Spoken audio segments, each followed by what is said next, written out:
बच्चों को दुआएं, बड़ों को सलाम। फ़िज़ा है मेरा नाम। You watching morning with Fiza 24 news पर। नाज़रीन, मंजिलें उन्हीं को मिलती हैं जो मंजिलें तलाश करते हैं, जो घर बैठे रहते हैं ना और इंतज़ार करते रहते हैं कि मंजिल खुद चल के हमारे सामने आ जाएगी और हम बस खड़े होंगे और उधर जूते पहन के तो निकल चलेंगे। ऐसे नहीं होता, मंजिलों को तलाश करना पड़ता है। आपको क्या पता आपकी मंजिल किधर है? घर बैठ के सिर्फ खाना खाने से, सोने से, उठने से, बैठने से, घर वालों से चिक चिक करने से तो आपको मंजिल नहीं मिलेगी। बहुत से ऐसे नालायक बच्चे इसी इंतज़ार में रह जाते हैं कि भाई हमारा तो लिखा है, जो कुछ है सामने आ जाएगा। ऐसा थोड़ी है भाई, आपका लिखा है आपका सब कुछ ऑलरेडी कि आपके साथ क्या होना है, आपके लाइफ चीज़ें, ये सब ट्रैक, सब कुछ रिटन है, ऊपर वाले ने लिख दिया है, इसमें कोई शक नहीं। मगर आपको एफर्ट तो करनी है। अब देखें ना, आपके सामने खाने की प्लेट रखी है, खाना रखा है, अब जब तक ये हाथ आप उठा के ऐसे यूँ खाना नहीं खाएंगे तो फिर आप ये खाना पेट में, मुंह में कैसे लेके जा सकेंगे? नहीं लेके जा सकेंगे। इसलिए मैंने आपको बड़ी अच्छी मिसाल दी कि मंजिलें उन्हीं को मिलती हैं जो मंजिलों को तलाश करते हैं। अपनी मंजिलों को खोज में रखिए, देखिए कहाँ आपकी मंजिल है, कहाँ आपका टारगेट है, क्या अचीवमेंट है आपकी, अपने लाइफ में क्या बनना है, क्या गोल्स हैं, किस तरीके की ज़िंदगी चाहते हैं, किस तरीके की लाइफ पार्टनर चाहते हैं, कैसी शादी करना चाहते हैं। हर तरीके से जो है ना, आपने अपनी मंजिल को तलाश करना है। बहुत सारी शादी की नाकामियाँ भी इसी वजह से हैं क्योंकि आपको ये नहीं समझ आता कि आपने किस राइट लड़की से शादी करनी है, लड़की को ये नहीं समझ आता किस राइट लड़के से आपने शादी करनी है। बहुत सी कंपैटिबिलिटीज़ होती हैं, मेंटालिटी मैटर करती है, आपकी आपस की आपकी केमिस्ट्री मैच करती है, आपके डिज़ायर्स मैच करने चाहिए, आपकी आदतें थोड़ी बहुत एक दूसरे की समझ बूझ में बैलेंस होनी चाहिए। ये सारी चीज़ें आप अपने हिसाब से चूज़ करते हैं, अपनी मंजिल, अपने मकसूद तक पहुंचाने के लिए हर चीज़ पे एफ़र्ट करते हैं। तो खैर, अब ये मैंने आपको समझा दिया कि आपने अपनी ज़िंदगी को कैसे लेके चलना है और अपनी मंजिल को कैसे तलाश करना है। सिंपल ये कि आपका स्टाइल ऑफ वे क्या है, ठीक है। अब आज हम अपने टॉपिक्स की तरफ आ जाते हैं। ऑल दो बहुत सारे डिफरेंट टॉपिक्स डिज़ाइन किए, मगर एक ख़ास टॉपिक जो मुझे लगता है कि जहाँ जहाँ जब हम गूगल करते हैं ना रिसर्च के लिए, तो वहाँ पर हमारे पास filler botox, filler botox, filler botox आ जाता है। तो मैंने ये सोचा कि आज क्यों ना हम सिर्फ बोटॉक्स को डिस्कस करें कि व्हाट इज़ बोटॉक्स। इसीलिए एक ऐसी ज़बरदस्त डर्मेटोलॉजिस्ट भी मैंने बुलाई है, मैं भी मुतारिफ़ करवाऊँगी आपके सामने उनको। बहुत खुल के, बहुत सच्चाई के साथ बात करती हैं और बड़ी नॉलेज है उनकी, डर्मेटोलॉजिस्ट हैं और बड़ी इतनी ज़्यादा उनकी नॉलेज है कि वो आपको स्किन के हिसाब से हर क्राइटेरिया जो आप सवाल करेंगे वो उस पर आपको बैलेंस जवाब देंगी। डॉक्टर आमना राज हमारे साथ मौजूद हैं, डर्मेटोलॉजिस्ट, और इनके साथ मैं चाहूँगी कि आज प्रोग्राम में कॉल्स भी लें और कॉल्स के भी जो आपके सवालात होंगे, जो आपकी परेशानियाँ होंगी रिलेटेड टू बोटॉक्स ओनली, वही कॉल मैं अपने प्रोग्राम में शामिल करूंगी, ठीक है। तो इसलिए पीसीआर में पहले कॉल सुन लीजिएगा, मैसेज सुन लीजिएगा, उसके बाद मुझे यहाँ पे कॉल दीजिएगा ताकि मेरा टाइम वेस्ट ना हो। अस्सलाम वालेकुम आमना, कैसी हैं? वालेकुम सलाम, I am very well, thank you. आप बताएं? अल्लाह का शुक्र, thank you for your spacious time. और मैं आपसे ये पूछना चाहूँगी कि आपका जो ये बोटॉक्स का रिसर्च है, सबसे पहले मुझे बताइए कि बोटॉक्स क्या है, क्या कहता है, हमारे लिए कितना कारआमद है, फिर आगे बढ़ाते हैं प्रोग्राम। देखिए, बोटॉक्स बेसिकली जो है ना वो एक इंजेक्टेबल ट्रीटमेंट है। बोटॉक्स एक मेडिसिन है, एक टॉक्सिन है जो कि क्लोस्ट्रीडियम बोटुलिनम बैक्टीरिया होता है, उससे डिराइव किया जाता है। इसका काम ये है कि इसको जब हम मसल में लगाएंगे तो इसने मसल को रिलैक्स करना है, मसल को मूव नहीं होने देना। तो हम इससे फ़ायदा ये उठाते हैं कि जो हमारे मूवमेंट वाले मसल्स होते हैं, जैसे चेहरे पे हमारे माथे के रिंकल्स हैं, हमारी आँखों के हंसने से या स्क्विंट करने से या स्क्रंच करने से हमारी आँखों के इर्द गिर्द जो लाइंस पड़ती हैं, घूरने से जो लाइंस पड़ती हैं, वो एज टाइम के साथ साथ गहरी होती जाती हैं। उन मसल्स को रिलैक्स करने के लिए हम बोटॉक्स का इंजेक्शन जो है वो यूज़ करते हैं। तो बेसिकली एंटी रिंकल ट्रीटमेंट के तौर पे इसको इस्तेमाल किया जाता है। तो ये किस एज से हम इस्तेमाल कर सकते हैं? देखिए, एज रिकमेंडेड एज तो आप किसी भी ट्रीटमेंट की आप ले लें, तो जब आपको उस चीज़ का प्रॉब्लम लगे, फ़र्ज़ करें बोटॉक्स हमने करना है तो हमें रिंकल्स पड़ रहे हैं या हमारी बहुत ज़्यादा मूवमेंट है तो उसकी वजह से हमारे माथे पे लाइंस आनी शुरू हो गई हैं, ये मसल्स थिक होने शुरू हो गए हैं या क्रोज फीट बनना शुरू हो गए हैं, तो जब भी बनना शुरू हो गए हैं तो उस एज पे इसको हम स्टार्ट कर सकते हैं। कुछ लोगों को कौन सी हो सकती है? मतलब देखिए, यूजुअली तो प्रिवेंट करने के लिए लोग 25 से 30 के दरमियान भी स्टार्ट कर लेते हैं कि जैसे मूव करते हैं तो हमारी हल्के हल्के रिंकल्स पड़ रहे होते हैं। तो आजकल लोग बेबी बोटॉक्स या सॉफ्ट बोटॉक्स ट्रीटमेंट का नाम दे दिया गया है कि आप प्रिवेंशन के लिए या बहुत ज़्यादा फ्रीज़ ना करने के लिए जो ट्रीटमेंट करते हैं कि आप मूवमेंट को रोक रहे हैं, यानी कम कर रहे हैं ताकि लाइंस ना नजर आए लेकिन फिर भी आपके मसल्स मूव करते रहें। तो उसको हम ये बेबी बोटॉक्स भी इसी मतलब बेसिकली बोटॉक्स का इंजेक्शन होता है लेकिन उसको स्मॉलर डोजेज में लगाया जाता है, जिसको बेबी बोटॉक्स या सॉफ्ट बोटॉक्स बोलते हैं। अच्छा, ठीक है। तो काम वो वही कर काम वही, देखिए दवाई वही है, आपने समझ लें आपका सर का मिकदार दर्द कम है, है। हाँ जी, आपका सर का दर्द है, किसी को एक गोली से ठीक हो जाता है, किसी को 2 गोलियां खानी पड़ती जी। हैं, ठीक है, किसी को पैनाडोल से आराम ही नहीं आता, उनको डिफरेंट दवाई लेनी पड़ती है, स्ट्रॉन्गर मेडिसिन लेनी पड़ती है। तो इसी तरह बोटॉक्स के इंजेक्शंस की हर मसल की मूवमेंट और थिकनेस के लिहाज से उसकी एक डोज होती है। तो जो प्रैक्टिशनर होता है या जो डर्मेटोलॉजिस्ट है, आपका सर्जन है, वो आपको जब डोज लगाता है तो वो कैलकुलेटेड एक डोज लगाता है आपकी मूवमेंट और आपकी मसल की थिकनेस देख के। हम यंग लोगों में भी यूज़ करते हैं। यंग लोगों में इसकी इंडिकेशन, जैसे कुछ बच्चे हैं टो वॉकिंग करते हैं, ठीक है, उनके ये काफ के मसल्स जो हैं, टो वॉकिंग करते हैं तो जैसे टिपी टो वॉकिंग होती है, उससे उनके काफ के मसल्स बहुत स्टिफ हो जाते हैं और वो हील अपनी ज़मीन पे लगा ही नहीं पाते। तो उस केस में भी बच्चों में हम 8-10 साल की एज में भी उनके इस मसल को रिलैक्स करने के लिए, ताकि वो टो वॉकिंग बंद कर दें, उसके लिए भी हम बोटॉक्स यूज़ करते हैं। अच्छा, मतलब इस तरह की ट्रीटमेंट के लिए भी बोटॉक्स का इस्तेमाल होता है? इट्स नॉट बिल्कुल। Only for the face muscles and everything. Yes, it is use for migraine also. हम सर के दर्द के लिए, दर्द शकीका जो होता है वन साइडेड, या किसी को बहुत ज़्यादा स्टिफनेस है जिसको आजकल टी ट्रैप बोटॉक्स बोलते हैं, तो वो क्या काम करता है? वो बेसिकली देखिए, जो मसल्स आपके स्टिफ हैं, जो बहुत ज़्यादा समझ लीजिए जिनमें टाइटनेस है, उनमें उनकी रिलैक्सेशन में हेल्प करेगा। उसको रिलैक्स करने से जो टेंशन की वजह से पेन है वो कम हो जाती है। फॉर एग्जांपल आप शाटिका की बात करी थी, if somebody is like having a severe pain शाटिका, वो किस तरह से इसको नॉर्मलाइज कर सकते हैं विद द बोटॉक्स? जो शियाटिका की जो पेन है वो नर्व पेन होती है और वो डीप कंप्रेशन की वजह से शुरू होती है। हमने ये अंडरस्टैंड करना है कि जो पेन्स हैं वो शुरू किस वजह से होती हैं। तो शियाटिका की आपकी नर्व कंप्रेशन की वजह से, यानी नर्व आपकी दब रही है आपके मोरों के दरमियान, तो उसके लिए अक्सर लोग बोटॉक्स यूज़ नहीं करते। लेकिन बहुत ज़्यादा हाइपर जो मसल्स काम कर रहे हैं उनके लिए बोटॉक्स यूज़ होता है, यानी मसल्स आपके थिक हो गए हैं, स्टिफ हो गए हैं, उनकी रिलैक्सेशन के लिए यूज़ हो सकता है। और जो शियाटिका या जो आपकी बॉडी के समझ लें नर्व इरिटेशंस हैं या नर्व पेन्स हैं, उनमें न्यूरोलॉजिस्ट को बेहतर पता है कि उसने इस इंडिकेशन में यूज़ करना है या नहीं करना। जो हम लोग कॉमनली यूज़ करते हैं वो माइग्रेन के लिए, हाइपरहाइड्रोसिस यानी एक्सेसिव स्वेटिंग के लिए, जिनको पसीना बहुत ज़्यादा आता है अंडर आर्म्स में, हाथों में, पैरों में, उनके लिए जो है वो हम बोटॉक्स यूज़ करते हैं। अच्छा। चेहरे पे अगर किसी को बहुत ज़्यादा पसीना आता हो तो ये बहुत- हाथों में भी बोटॉक्स जी लगता है? बिल्कुल, हाथों में भी बोटॉक्स होता है। वो किस जगह पे? हाइपरहाइड्रोसिस हाथों पे किस जगह हाथों पे? की स्किन में लगता है। देखिए, उसने जाना है, उसने बोटॉक्स ने रिसेप्टर के साथ अटैच होना है और हमारे समझ लें जो ग्लैंड्स हैं उनको काम नहीं करने देना, तो उससे हमारी जो है वो स्वेटिंग रिड्यूस हो जाती है। अच्छा, तो ये अंडर आर्म्स वगैरह में भी लगते होंगे? अंडर आर्म्स में भी लगता स्वेटिंग तो है, उधर भी हाँ होती जी है? बिल्कुल।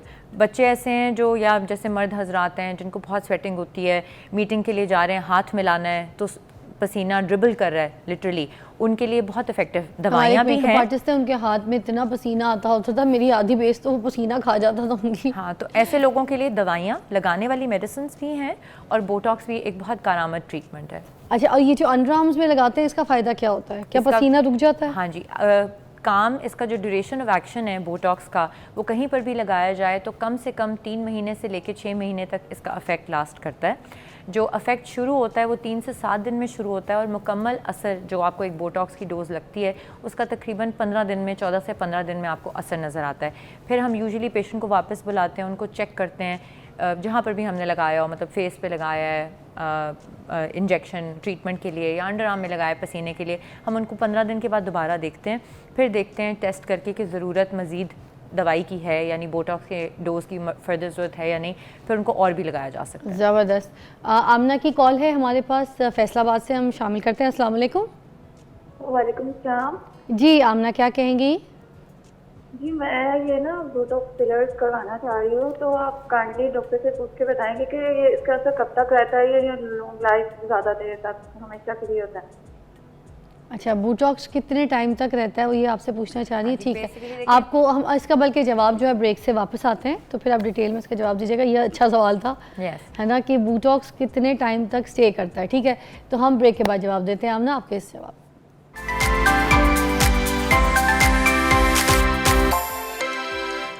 Welcome back. ब्रेक से पहले आमना की कॉल थी फैसलाबाद से और उन्होंने सवाल किया था कि जो बोटॉक्स है वो कितने टाइम तक स्टे करता है अगर लगवा लेते हैं, तो जी जवाब दीजिएगा आमना। कम से कम 3 महीने और मैक्सिमम 8 से 9 माह इसका रिज़ल्ट रह सकता है। कुछ लोगों को इससे ज़्यादा भी चलता है, 1 साल तक भी बोटॉक्स के असर कुछ लोगों को रहते हैं, लेकिन एवरेज समझ लें कि 6 माह में यूजुअली रिपीट करना पड़ता है। अब रिपीट क्यों करना पड़ता है कि आपने मेडिसिन की एक डोज़ है वो आपने मसल में लगाई है ताकि वो मसल मूव ना करे और रिलैक्स रहे, जिससे आपको रिंकल नहीं पड़ेगा या लाइन नहीं पड़ेगी। तो आहिस्ता आहिस्ता वो मेडिसिन रिसेप्टर के साथ अटैच है, आहिस्ता आहिस्ता जब वो समझ लें इस्तेमाल हो जाएगी तो उसका असर कम होना शुरू हो जाएगा और मूवमेंट वापस आना शुरू हो जाती है। क्लोज कीजिएगा, बिल्कुल मुझे डीप क्लोज कीजिएगा, मैं सवाल करती जाऊंगी, आप प्लीज़ जवाब दीजिएगा, ठीक है? पास आइएगा, बिल्कुल डीप क्लोज कीजिएगा ताकि मैं सवाल करूं और वो एग्जैक्टली जो जवाब हमें चाहिए वो आप फिर बताते रहिएगा। ओके, इट इज़ काफ़ी है। अच्छा, अब मुझे बताइएगा, अब आप कह रही हैं कि मूवमेंट रुक जाते हैं। अब ये जैसे मेरा माथा है, ये वाले, हाँ जी, ये ग्लोबुलर मसल्स हैं, ये मूव कर रहा है। इधर आपने मुझे रखना है क्लोज, वो बता रही हैं, आवाज़ उनकी आ रही है। अब ये कुछ लोगों को जैसे मर्द हजरात हैं उनको ये वाली लाइंस बहुत डीप पड़ती हैं, इवन फीमेल्स को भी ये माथे की आपकी ऊपर वाली लाइंस, ये वाली जो लाइन है, ये फ्रंटालिस मसल होता है जो सीधी लाइंस होती है। तो यहाँ पर इसके लिए मुझे कहाँ पे इंजेक्शन की जरूरत पड़ेगी? तो ये जाएगा एक एग्जांपल। हाँ, ये आपकी ऊपर वाला जो, यानी ये जो आईब्रोज है ये आईब्रोज के साथ लगता है, जो दरमियान में आप पहले करिए ना ये वाली मूवमेंट, ये वाली इसमें आईब्रो के बिल्कुल ऊपर लगता है, ठीक है? और जो ऊपर वाली लाइनें बनती हैं उनमें मसल के बेली के अंदर लगता है, बेसिकली नहीं साइड्स पे नहीं, सेंटर में। अच्छा, ठीक है। और जैसे कुछ लोगों को आर्च आईब्रो चाहिए, सपोज इस तरह उसके लिए भी हम बोटॉक्स यूज करते हैं, उसके लिए बोटॉक्स उसका खास तरीका होता है। देखें, जो आपके फोरहेड के और फेस के अपर हाफ के मसल्स हैं वो एक यूनिजन में काम करते हैं, यानी फ्रंटालिस है, प्रोसेरस है, हमारे कॉरुगेटर्स हैं, ऑर्बिकुलरिस ओक्यूलाई है, ये सारे मसल्स ने मिल के काम करने और आपके अपर फेस की मूवमेंट देनी है। ठीक है, अब ये वाली जगह जो लोगों को ज़्यादा इशू होता है, हाँ जी, इसमें ऑर्बिकुलरिस ओक्यूलाई जो साइड वाले, साइड वाले जो मसल फाइबर्स है ना, इसके अंदर इंजेक्शन लगता है तो ये मसल रिलैक्स कर जाता है, जिससे आई ओपन होती है, आई की हुडेडनेस भी कम होती है। अच्छा, मतलब आंख भी ऐसे थोड़ी सी खुल जाती है ना। हाँ जी, क्योंकि मसल आपका भेंच रहा होता है, तो वो जब कंस्ट्रिक्ट करता है तो आपकी आंख अंदर को आती है, तो जब आप इसको रिलैक्स कर देते हैं तो आपको आई ओपन लगती है, आपको जो है हुडेडनेस थोड़ी सी कम लगती है और आपकी आईब्रो को भी हम खास तरीके से आर्च कर सकते हैं। ये जगह जो ये जो पतली सी लाइन है ऐसे, ये वाली कहानी है, इसके ऊपर क्या ये वाले जो रिंकल्स होते हैं ना, ये बोटॉक्स से कंप्लीटली नहीं जाते, मगर वैसे किया जा सकता है। हाँ जी, ये स्किन की थिनिंग की वजह से होते हैं। इसमें समटाइम्स हमें कोई लेज़र ट्रीटमेंट भी करना पड़ सकता है, मीज़ोथेरेपी करनी पड़ सकती है, पीआरपी करनी पड़ सकती है, माइक्रो नीलिंग, रेडियो फ्रिक्वेंसी वगैरह कर सकते हैं, जो बहुत फाइन बारीक रिंकल्स हैं। जो मसल की मूवमेंट की वजह से रिंकल पड़ता है वो बोटॉक्स के साथ तकरीबन 100% अब ये जैसे नेक है, नेक लाइन, ये जो नेक लाइंस हैं, इसमें जो वर्टिकल लाइंस पड़ती है ना, जो प्लेटिज्मा की वजह से होते हैं, हाँ जी, ये बोटॉक्स के साथ कंप्लीटली चली जाती हैं। Oh really? यस, जो यूं वाली लाइंस होती हैं ना, वो बोटॉक्स के साथ ज़रा कम असर लेती हैं। उसके लिए हम और ट्रीटमेंट्स करते हैं, आजकल पॉलीन्यूक्लियोटाइड जेल्स करते हैं, हम non cross linked hyaluronic acid कर सकते हैं। वो कितने टाइम तक स्टे करता है? देखिए, हर ट्रीटमेंट जो है ना उसकी आपको एक मेंटेनेंस चाहिए होती है। यूजुअली पहले महीने में 1 से 2 ट्रीटमेंट्स और उसके बाद every 6 months to a year आपको मेंटेनेंस करना पड़ता है। अच्छा, कुछ लोगों की बहुत अर्ली एज में ही ना, क्लोज रखिएगा, दिखाइएगा, मुझे दिखाएं। कुछ लोगों को बहुत जल्दी अर्ली एज है ना, ये मसला है। हाँ जी, ये लिप्स के साइड ड्रॉ हो जाते हैं, व्हाई इज दैट? बेसिकली देखें, फेशियल फीचर्स आपकी वेट लॉस, सैगिंग, आपकी जेनेटिक्स होते हैं जो डिटरमिन करते हैं कि आपकी सैगिंग कितनी होनी है। वक्त के साथ साथ हमारा फेस डाउनवर्ड्स और मीडियली आता है, तो सबकी रिंकल्स यूं बनेंगे, ये फोल्ड्स बनेंगे, तो इसको रोकने के लिए बोटॉक्स किस जगह लगाएंगे फिर? इसके लिए मैं बोटॉक्स को रेकमेंड नहीं करती। अच्छा, उसकी रीज़न ये है कि माउथ के अराउंड आप जब भी बोटॉक्स का इस्तेमाल करेंगे तो ये हमारे खाने पीने, एक्सप्रेशन वाले, हंसने वाले मसल्स होते हैं, ठीक है? ये वाले मसल्स आपके होंठ की मूवमेंट को कंट्रोल करते हैं। अच्छा। तो अगर हम इसमें थोड़ा सा भी मतलब लगाएं और वो हल्का सा टीका है ना, दवाई है, एब्जॉर्ब होके जरा से साथ वाले मसल में चलेगी तो आपका मुंह टेढ़ा हो सकता है, आपको ड्रिबलिंग हो सकती है, हंसने में आपके लिप की मूवमेंट चेंज हो सकती है, दांत नजर आ सकते हैं। सपोज अगर ऐसी कोई फॉल्ट हो जाए या कुछ हो जाए किसी से भी कोई मसला, तो फिर इसका कोई है सिनेरियो? वो आपको इंतजार करना पड़ता है कि 3 से 6 महीने में आहिस्ता आहिस्ता उसका असर जब कम होगा। 3 से 6 महीने तक का मुंह टेढ़ा लेके घूमे भाई, तो इसलिए मैं लोअर हाफ ऑफ फेस में बोटॉक्स को रेकमेंड नहीं करती। ठीक है, आप लोगों ने सुन लिया, आप लोगों ने फेस में कहीं पे भी बोटॉक्स लगाने, मगर फेस के लोअर हिस्से में नहीं लगाने, वो मुंह टेढ़ा चिग्गा पिग्गा नहीं आजकल, अस्तगफुरुल्लाह, वो नहीं करना। मैंने आपको पूरा ये शो इसीलिए समझाया। रिमशा इस्लामाबाद से कॉल शामिल कर लेते हैं। कर लें, बिल्कुल। अस्सलाम वालेकुम जी रिमशा। टीवी का वॉल्यूम बंद करके मुझसे बात कीजिएगा जी। क्या कह रही है? जी अस्सलाम वालेकुम। वालेकुम जी। मैं बहुत ज्यादा परेशान थी, लेकिन मैंने ना कुछ आपसे पूछना था। ये डर्माटोलॉजिस्ट बैठी हुई है, तो मेरा मसला बहुत सीरियस है और मेरी बात जो है ये फिलर्स की वजह से मतलब डिवोर्स तक पहुंच के अपनी मैके बैठी हुई हूँ। मेरी कुछ फ्रेंड्स थी, उनके साथ मिलके मैंने फिलर करवा लिए और मेरे होंठ इतने जैसे गाय और भैंस जैसे और इतने बुरे लगते हैं। मेरे शोहर ने बात करना छोड़ दी, उसके सामने मैं वो लग रहा था मुँह डांट के रखो। और बल्कि अब मैं अपने मैके बैठी हुई हूँ, इतनी परेशान हूँ। मुझे लगता है कि ये जितने भी डर्माटोलॉजिस्ट, मुझे लगता है ये पैसे कमाने के लिए बैठे होते हैं और लोगों को बल्कि मिसगाइड करके असल शक्ल से दूसरी शक्ल में कन्वर्ट कर दिया। मैं तो कहती हूँ जिस डर्माटोलॉजिस्ट के पास आप गई हैं, जिन्होंने आपके लिप्स का हाल कर दिया, आप बताएं, नाम बताएं उनका। सॉरी, मैं नाम नहीं इस तरीके से बताना चाहती, लेकिन मैं लोगों को जरूर कहना चाहूंगी कि कम से कम किसी जाना भी किसी जगह पे जाएं, बल्कि करवाएं ही ना। जैसा चेहरा अल्लाह ने आपको दिया है वैसा बहुत अच्छा है। ये तो आपके अभी आपका जो मेन मसला है वो लोगों को एडवाइस नहीं करूंगी। अच्छा, आपका मेन मसला मुझे बताएं। आपका मेन मसला मुझे पता है, आप परेशान, मेरी बात सुनिएगा। आपका मेन मसला आपके लिप्स बहुत बड़े कर दिए हैं, टेढ़े कर दिए हैं क्या? जी जी बिल्कुल, एक साइड से टेढ़े, एक ऊपर है, नीचे है। लोग मुझे निकनेम उल्टे उल्टे नामों से पुकारते हैं, बुलेट लाइट। मैं इनसे क्वेश्चन पूछ जी जी इनको जी पूछें। अस्सलाम वालेकुम। अच्छा, मुझे ये बताइएगा कि आपको उन्होंने कौन सा फिलर किया था? हाइलुरोनिक एसिड फिलर था या कोई परमानेंट सेमी परमानेंट फिलर उन्होंने आपको डाल दिया है? कॉल कट गई है, I am so sorry, but हम आपको दोनों तरीके से जवाब यहाँ पे दे देते हैं। हाँ जी, लिप में फिलर होता है, राइट? बोटॉक्स नहीं होता। नहीं, बोटॉक्स नहीं होता। आज हम फिलर पे वैसे बात नहीं करें, मगर फिर भी लेकिन इन्होंने क्वेश्चन जो किया वो बहुत इंपॉर्टेंट है और वो आई थिंक बेचारी इतनी ज्यादा बहुत परेशान है, इस पे जवाब देना बहुत जरूरी है। We should talk about it. देखिए, इसमें दो चीजें हैं।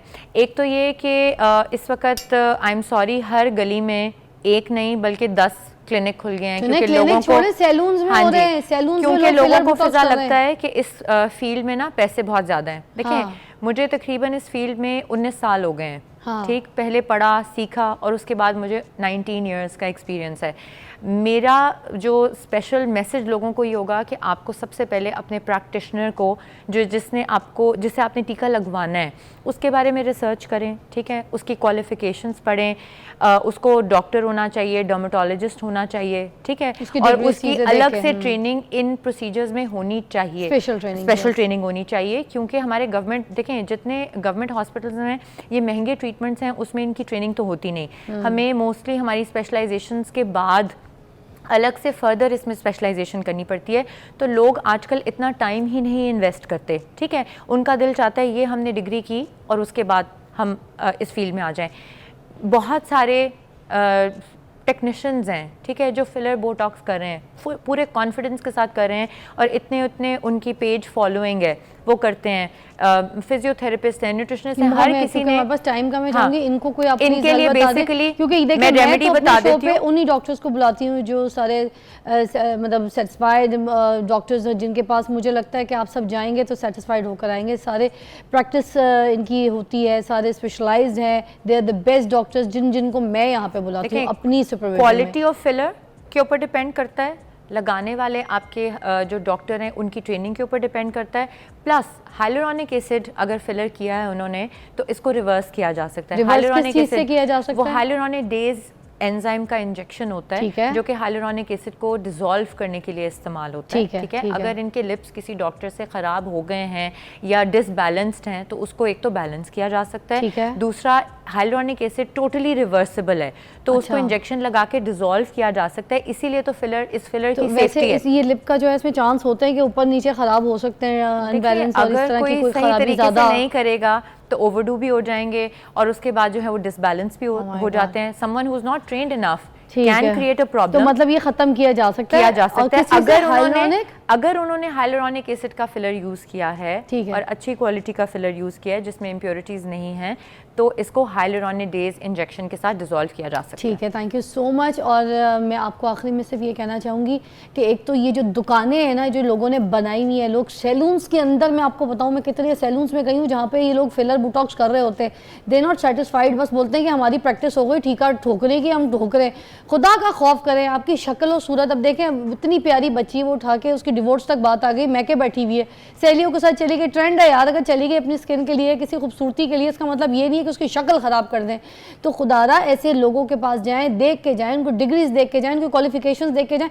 ये जो हर दुकान में ये जो खुली हुई है ना बोटॉक्स की कहानियाँ और दुकानें मंजन बेच रहे हैं, उधर ना चाहिए खुदा के लिए, फिर यही हाल होगा। प्लीज़ एक ब्रेक के बाद मिलते हैं।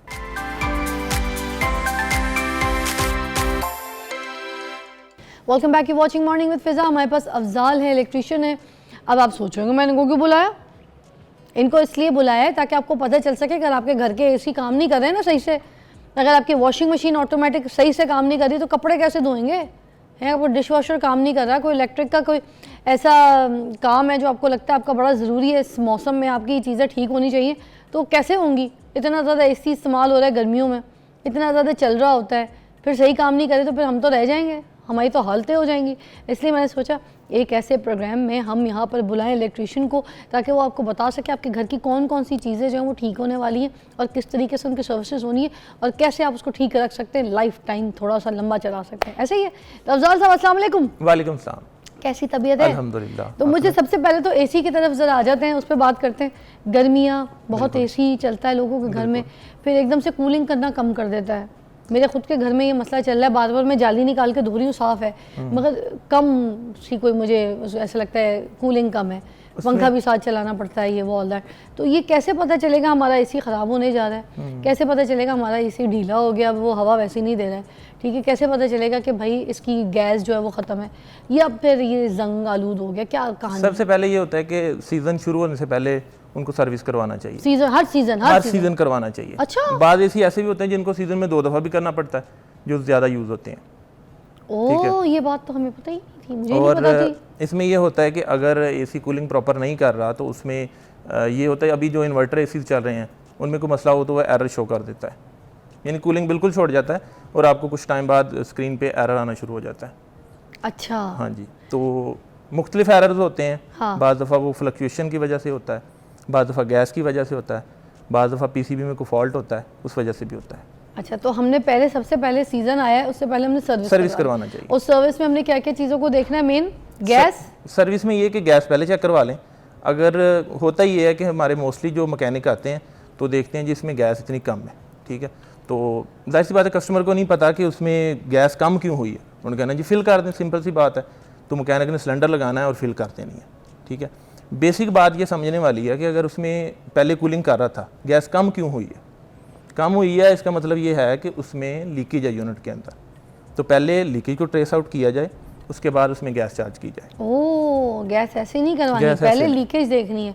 हमसे ये गलतियाँ होती हैं, क्योंकि अगर गैस लीक हो रही है तो फिर तो वो काम वैसे नहीं करेगी, हम ये कहेंगे तो एसी काम नहीं कर रहा, वो दोबारा निकल जाएगी। अगर आपने टॉपअप करवा दी उसी तरह उसको चार्ज करवा दिया। कहाँ से हो रही होती? किन? वो मोस्टली होती है इंडोर यूनिट से।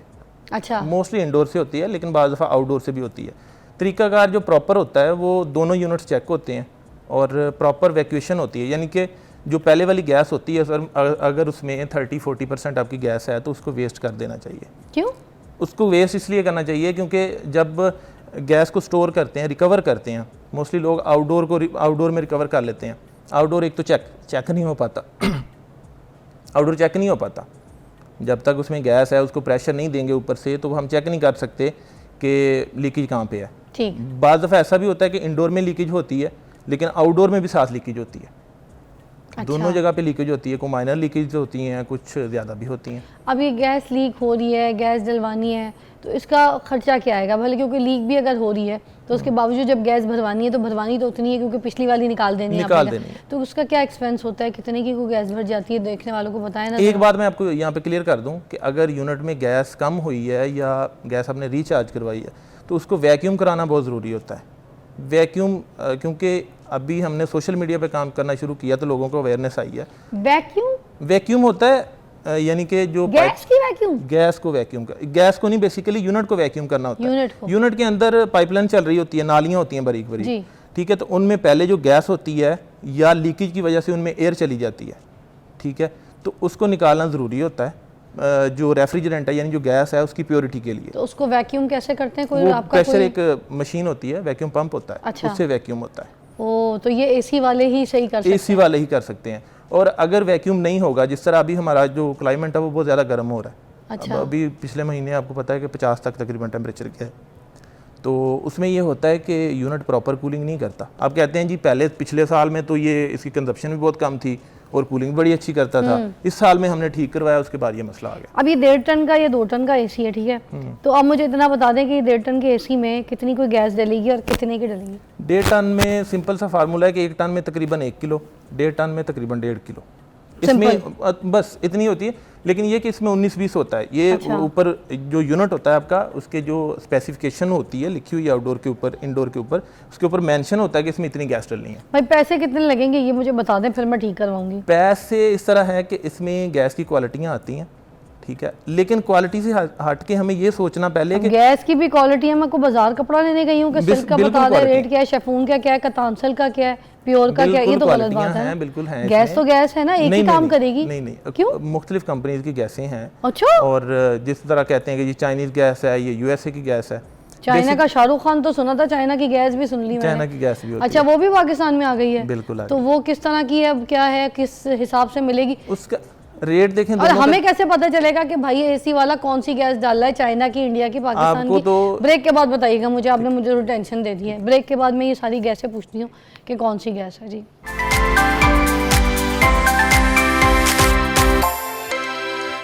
Welcome back, you watching morning with Fiza. और अफजाल साहब से मैं यहाँ पे ये पूछ रही थी, एसी ठीक करने के लिए जो गैस चाहिए वो कितनी को डलनी है और कितनी की डलनी है? यहाँ पे ना मुझे मज़ीद टेंशन दे दी। उन्होंने कहा चाइना की गैस है, कोरिया की गैस है, जापान की गैस है, पाकिस्तान की गैस, इंडोनेशिया की। अब हमने कौन सी डलवानी है अपने एसी में, हमें क्या पता कौन सी गैस डलवाएंगे भाई? गैस आप कोई भी डलवाएं, वैक्यूम करवाना बहुत ज़रूरी है। जो मैं आपको चीज़ बता रहा हूं, गैस का रेट मुझे नहीं बता गैस का रहे, रेट मैं आपको बता रहा हूँ, गैस का रेट रेट मैं आपको बताता हूँ। गैस जो यूएसए की गैस है उसका और जो चाइना की गैस है, यूएसए तो मैं अपने कॉन्सर्ट के लिए जा रही हूँ, वहां से गैस लेकर आ जाऊँ, सस्ती पड़ेगी क्या? ऐसा नहीं है, प्लांट उनके चाइना में ही है, लेकिन कंपनी यूएसए की है ना बेसिकली। अच्छा, ठीक है, कंपनी नहीं डिस्कस कर सकता यहाँ पे, मैं आपको वैसे बता सकता हूँ। ठीक है, उसमें रेट्स का जो फ़र्क होता है वो 50% का होता है। यानी कि अगर जो यूएसए की गैस है वो 4,000 रुपये पर केजी है, और चाइना की 2,000 है। और हम कितनी डाल रहे हैं? 1.5 किलो। 1.5 किलो डाल रहे, तो 1.5 किलो कितने की पड़ गई? 1.5 किलो 6,000 की। 6,000। बाकी इसमें ये होता है कि उसमें लेबर्स वगैरह होती हैं कि यूनिट को लीकेज पहले टेस्ट करनी है, फिर उसके बाद उसको सर्विस वगैरह करना है, उसके बाद लगाना है। और ये यहाँ पे ये भी है कि अगर आप, और ये बाकी जो और गैस हैं, अगर हम ऐसी नॉर्मल गैस मंगवा लें पाकिस्तान से, वो कितने की, और उसमें क्या फ़र्क है? उसमें कूलिंग का थोड़ा सा फर्क आता है, की कूलिंग का फर्क आता है इसी अच्छा। में, और कंजप्शन का भी फर्क होता और है। वो कितने की कोई आ जाती है जो पाकिस्तान की गैस? वो जाहिर सी बात है 3,000 रुपये की। अच्छा, मगर आप अगर रेफर करते हैं तो वो कहते हैं यूएसए वाली ले लो। यूएसए की अच्छी क्वालिटी गैस, अच्छी क्वालिटी की है, टाइम निकाल देती है एक सीजन पूरा। बिल्कुल नहीं, टाइम देखें गैस नहीं निकालना होता, टाइम निकालना होता है एसी ने, कि एसी में अगर लीकेज नहीं हुई तो वो एसी गैस जो है 10 साल भी चल सकती है। अच्छा, अब ये एक और चीज़ मैं पूछना चाहती थी, जो T1 है और T3 कंप्रेसर होते हैं, इनका क्या फ़र्क होता है? जो T1 कंप्रेसर है ना, ये होता है ठंडे यानी टेम्परेचर के लिए, जिस तरह के 38 तक वो मैक्सिमम सही कूलिंग करता है, लेकिन 42 तक वो गुजारा करवा जाता है। ठीक है, ठीक है, अगर वो 42 से टेम्परेचर ऊपर जाता है ना, तो फिर उसको अपना जो होता है टेम्परेचर मेंटेन करने के लिए हाई आरपीएम पे चलना पड़ता है। अच्छा, जब हाई आरपीएम पे चलेगा तो कंजप्शन आपकी बढ़ जाएगी। आप कहेंगे जी पिछले साल तो मेरा इतना बिल आ रहा था, इस साल सबसे ज़्यादा कंप्लेन ही ये है कि हमारे एसी जो हैं वो कंजप्शन ज़्यादा कर रहे हैं, कंप्रेसर्स की वजह से, इसकी वजह से, T1 कंप्रेसर की वजह से। अच्छा, अभी हमारे क्लाइमेट के लिए T3 ही सूटेबल है। आखिरी एक और बात मैं ज़रूर जानना चाहूँगी, बहुत से लोग जब एसी लेने के लिए जाते हैं ना, उनको उसकी खूबियों के बारे में पता नहीं चलता। कुछ लोग कहते हैं हमने इन्वर्टर एसी लेना है। अब इन्वर्टर एसी हमारे लिए कारआमद है कि नहीं है, हमारी लाइफ टाइम है कि नहीं, हमारे वो कूलिंग देगा कि नहीं देगा? कीमतें तो ऑलमोस्ट इन सबकी सेम ही होती हैं, थोड़ा बहुत ऊपर होता है इन्वर्टर, मगर हमारे लिए क्या सही है? हमें इन्वर्टर एसी लेने चाहिए या हमें दूसरे एसी लेने चाहिए विदाउट इन्वर्टर? वो हमें ये होता है कि हमारा इस्तेमाल कहाँ पे है। अगर तो हमारा लंबा इस्तेमाल है, जिस तरह 12-14 घंटे 15 घंटे एसी चलना है, तो वो इन्वर्टर ही अच्छा है। ठीक है, अगर आपका इस्तेमाल कूलिंग करता है झकास, बिल्कुल पूरी कूलिंग सेम विदाउट इन्वर्टर वाला, कूलिंग का कोई ऐसा फर्क नहीं। कुछ लोग तो शिकायत करते हैं, कहते हैं इन्वर्टर जो है ना वो इतनी अच्छी कूलिंग नहीं देता, ये सब बात गलत है? नहीं, ऐसा नहीं है, वो मिथ क्रिएट हुई है। वो वजह ये थी कि पहले हमारे विंडो एसीज होते थे, ठीक है, अरे क्या ठंडे करते थे कमरे, आप खुद बताएं। वो ठंडे क्यों करते थे? क्योंकि उनमें जो थर्मोस्टेट आते थे वो मैनुअल होते थे। अच्छा, यानी कि वो अभी जो डिजिटल थर्मोस्टेट हैं तो वो पूरे टेम्परेचर पे उसको बंद करवा देते हैं। पहले वाले जो उनके थर्मोस्टेट होते थे वो चली जा रहे हैं एसी, और टेम्परेचर आपका बेशक 10 पे आ गया, ट्रिप नहीं कर रहे होते। इस वजह से वो दीवारें भी ठंडी कर देते थे। लोग अभी तक तारीफें करते हैं विंडो एसी कूलिंग बहुत करते थे, वजह असल में उनमें ये थी। अच्छा, ठीक है, तो फिर इस तरह से हमें इन्वर्टर एसी भी ले लेने चाहिए। ले लेना बिजली की चाहिए, कमी और भी है बिल्कुल। और कोई गलत नहीं है, कूलिंग भी झकास करेगा। बिल्कुल, और सोलर वगैरह पे चलाने के लिए वो बेहतरीन है। Very nice. क्योंकि इसमें आपकी स्टार्टिंग तशरीफ आवरी का बहुत बहुत शुक्रिया। आपने हमें बड़ा अच्छा गाइड किया कि कौन से एसी लेने चाहिए और एसी की ख़राबी में क्या क्या काम है जो आपको ज़रूरी देखने। अब आपको भी समझ आ गया, आपके घर में कोई इलेक्ट्रिशियन आता है या एसी के काम के लिए आता है तो आपको पता है कि किस तरीके से आपने अपने एसी को फिट रखना है, ठीक करना है, और क्या ख़राबी है और कहाँ परेशानी आ रही होगी। ये सारे प्रॉब्लम्स का हल हमने आपको आज प्रोग्राम में समझा दिया है। एक ब्रेक के बाद मिलते हैं, और भी बात कुछ है।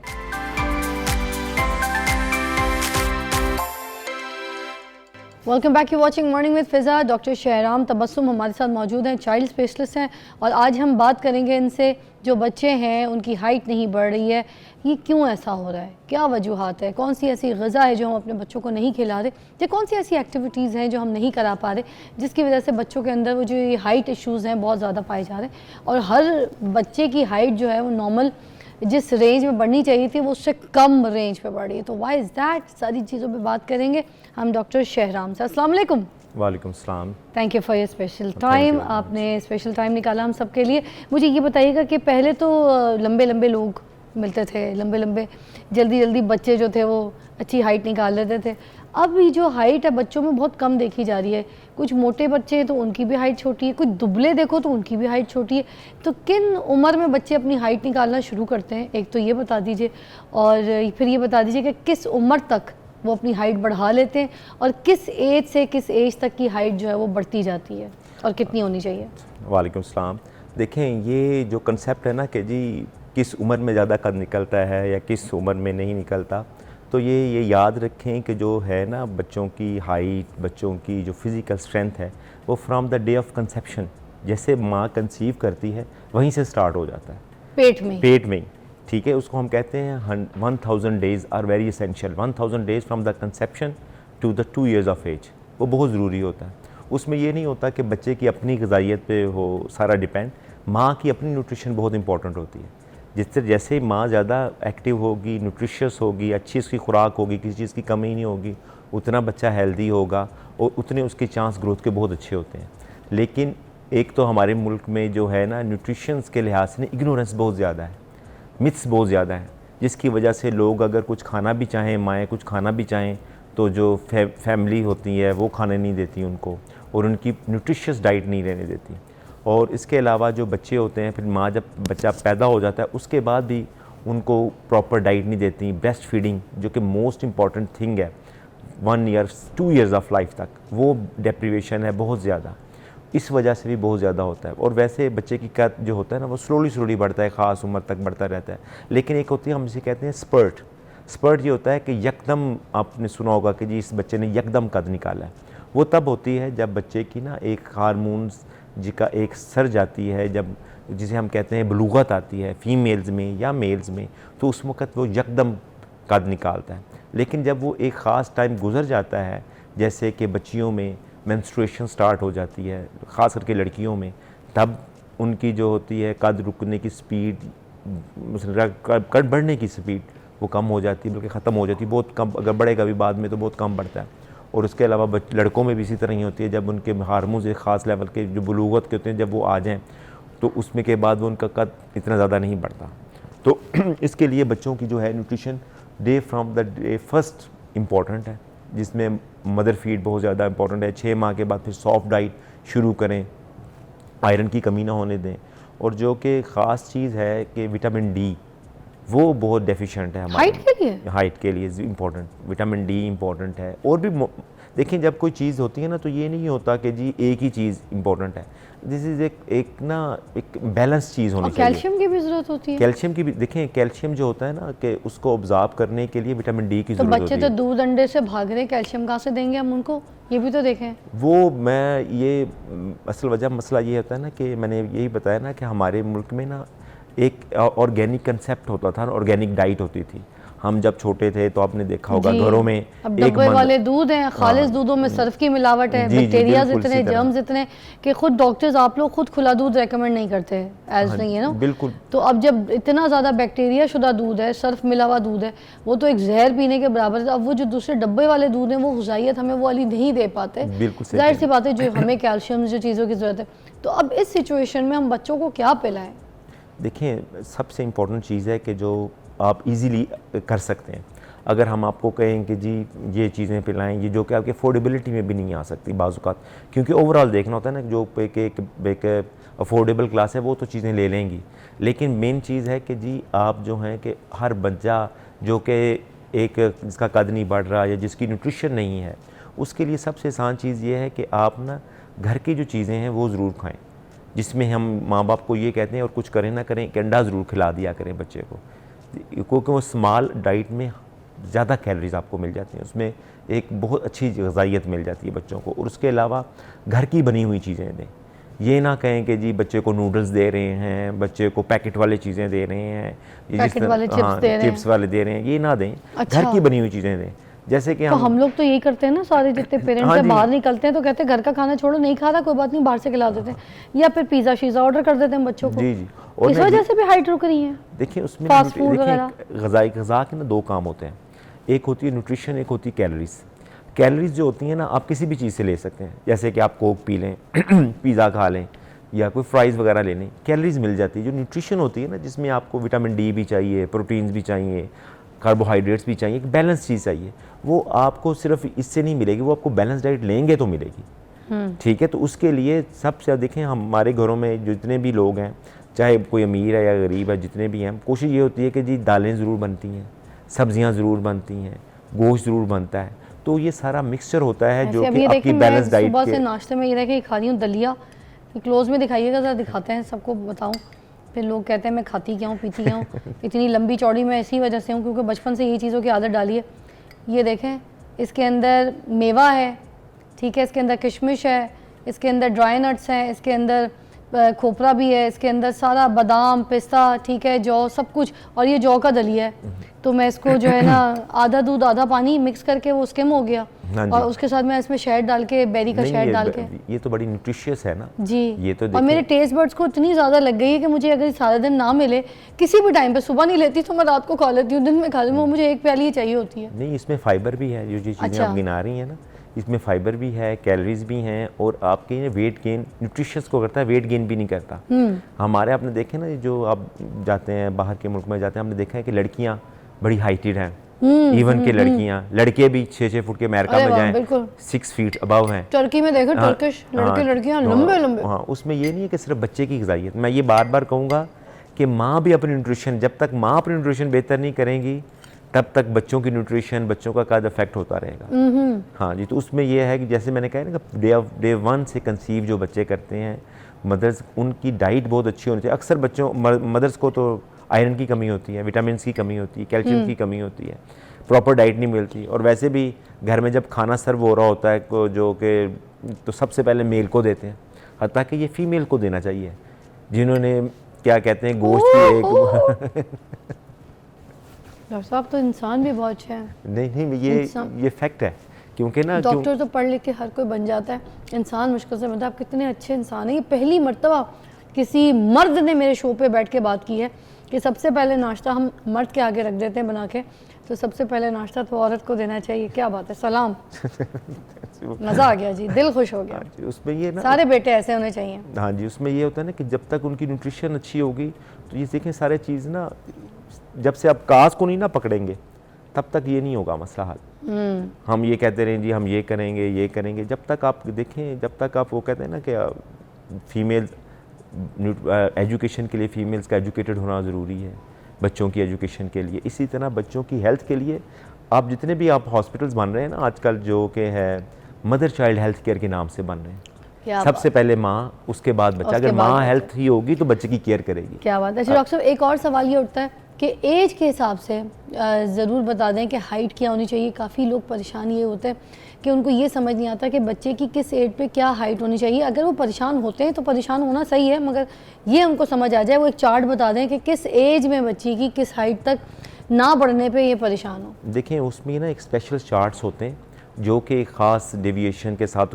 प्लॉट करते हैं, वो डॉक्टर्स या नर्सेज ही बेहतर समझ सकती हैं उसको। लेकिन एक रफ़ आइडिया मैं दे देता हूँ कि बच्चे की ना 4 साल पे जब बच्चा पैदा होता है तो 50 सेंटीमीटर होती है हाइट होती है, फिर 1 ईयर पे 75 हो जाती है, फिर आस्ता आस्ता 4 ईयर पे हम लेते हैं 100 सेंटीमीटर। अच्छा, 100 सेंटीमीटर हाइट होती है, उसके बाद हर साल 5 सेंटीमीटर हाइट बढ़ती है।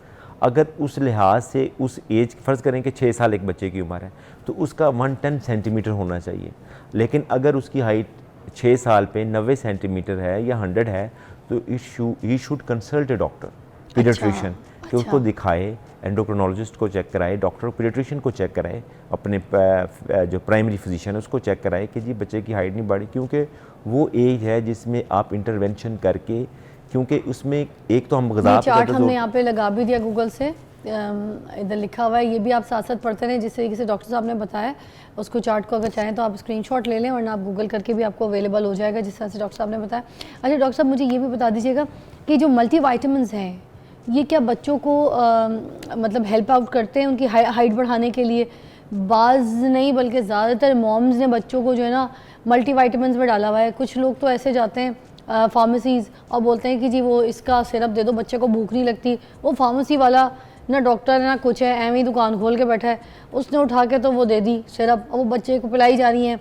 आयरन का सिरप पिलाई जा रही है कि हाइट बढ़ेगी, कैल्शियम का सिरप पिलाई, उससे उनकी potty green, blue, black, red, अजीब किस्म के कलरफुल बच्चों की मल्टी कार्टून कलर्स की जो है वो पॉटियाँ आना शुरू हो जाती हैं। तो इसके ऊपर बात करते हैं कि मल्टी वाइटामिन्स बच्चों के लिए ज़रूरी है कि नहीं है और डॉक्टर्स क्या कहते हैं। Take a break.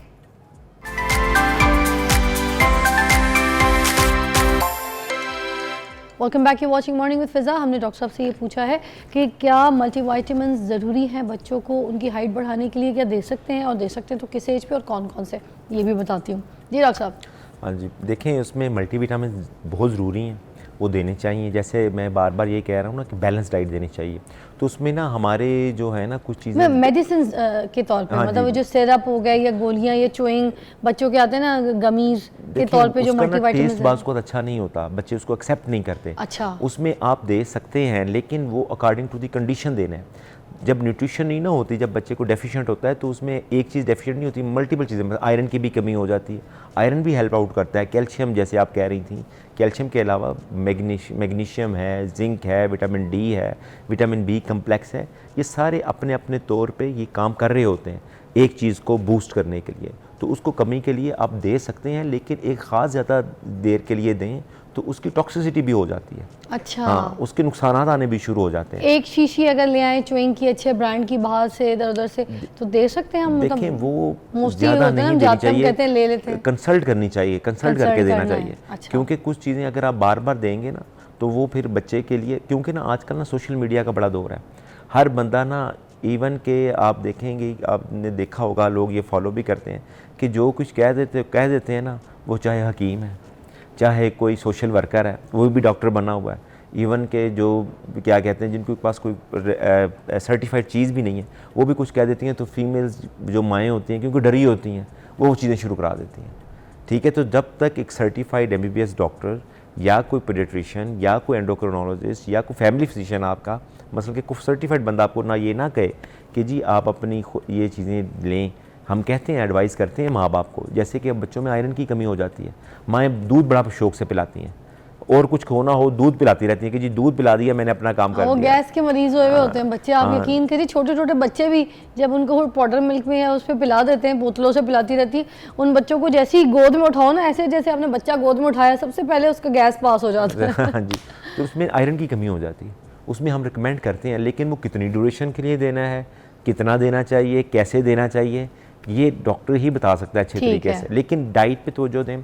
और इसके अलावा ना, ये सिर्फ ज़रूरी नहीं कि सिर्फ न्यूट्रिशन ही असर करती है हाइट पे, कुछ बीमारियां भी ऐसी हैं जो कि बच्चे की हाइट नहीं बढ़ने देती। कौन सी? जैसे कि थायराइड का मसला हो बच्चों को, जिनको हाइट सही तरह काम ना करता हो, उसकी वजह से ये कॉमन हो सकता है। अच्छा, थायराइड पेशेंट्स जो बच्चे हैं उनकी हाइट नहीं बढ़ती? नहीं बढ़ती, हाइपोथायराइडिज्म इसको कहते हैं। अच्छा। इसके अलावा जैसे कोई भी क्रोनिक बीमारी हो, जैसे कि किसी बच्चे के दिल में सुराख है, अच्छा, उनकी भी नहीं उनकी भी नहीं बढ़ती। जिनके बच्चों को गुर्दों का मसला है, जिगर का मसला है, डायरिया लगा रहता है बार बार। अच्छा, ठीक है, तो उनकी माइग्रेन प्रॉब्लम्स भी बहुत पाई जा रही है छोटे बच्चों में। यानी 7, 8, 9 साल के बच्चे लाइटों से चीख रहे होते हैं, चिड़चिड़े हो जाते हैं। जी जी, वो तो हाँ जी, ये तो मोबाइल की तो दूसरा है, लेकिन ना ये क्रोनिक बीमारियों की वजह से बच्चों की हाइट नहीं बढ़ती। क्रोनिक बीमारियां जो, ठीक है, तो उसकी वजह जो वो भी चीज़ें देखनी होती हैं। ठीक है। और ना और फिर ये जो बैठे रहते हैं मोबाइलों पे लगे रहते हैं बच्चे, आईपैड पे लगे रहते हैं, सामने टीवी चला के, उसकी वजह से भी क्या हाइट इश्यूज हो रहे हैं? क्योंकि एक्टिविटीज उतनी तो है नहीं जितनी बैठे रहते हैं। नहीं, एक्टिविटीज़ तो आपके देखें, एक्टिविटी करेंगे आपको भूख लगेगी, भूख लगने से आप ज़्यादा डाइट लेंगे तो इट विल वर्क। ये इनडायरेक्टली मैं बात कर रहा हूँ। लेकिन आप ये कहें ना कि सिर्फ कुछ लोगों में जी लटकते रहें, लटकें, आप क्या कि स्ट्रेचिंग करें, इससे हाइट बढ़ती है, इससे कोई एविडेंस नहीं है। लेकिन आप इसका इनडायरेक्ट एविडेंस ये है कि जब आप वर्कआउट करते हैं, खेलते हैं बच्चों के साथ या बच्चे आपस में खेलते हैं, तो वो ज़्यादा डाइट मांगते हैं, ज़्यादा भूख लगती है, ज़्यादा भूख लगती है, ज़्यादा खुराक खाते हैं, ज़्यादा खुराक खाते हैं तो उनकी हाइट बढ़ती है। मतलब कि इनडायरेक्टली आप कह सकते हैं, कह ये सिर्फ एज ए कि जी लटकने से इसकी हाइट बढ़ जाएगी, ये नहीं होता। नहीं, ये एविडेंस नहीं है। सारी चीजें एक साथ एक्टिविटीज की है ना, तो इनडायरेक्टली होता है कि भूख लगने की वजह से वो डाइट ज़्यादा लेते हैं, न्यूट्रिशन ज़्यादा लेते हैं, इससे इनकी हाइट गेन हो जाती है। मुझे बताइए, इनहेरिटेड भी होता है ये प्रॉब्लम? अगर बाप का कद छोटा है, माँ का कद लंबा है, लंबा मीन्स नॉर्मल है, और बाप का कद काफ़ी छोटा है, तो क्या आगे जो बच्चे पैदा होंगे वो इस तरह से छोटे कद के पैदा होंगे? डेफिनेटली ये होता है, चांसेस होते हैं।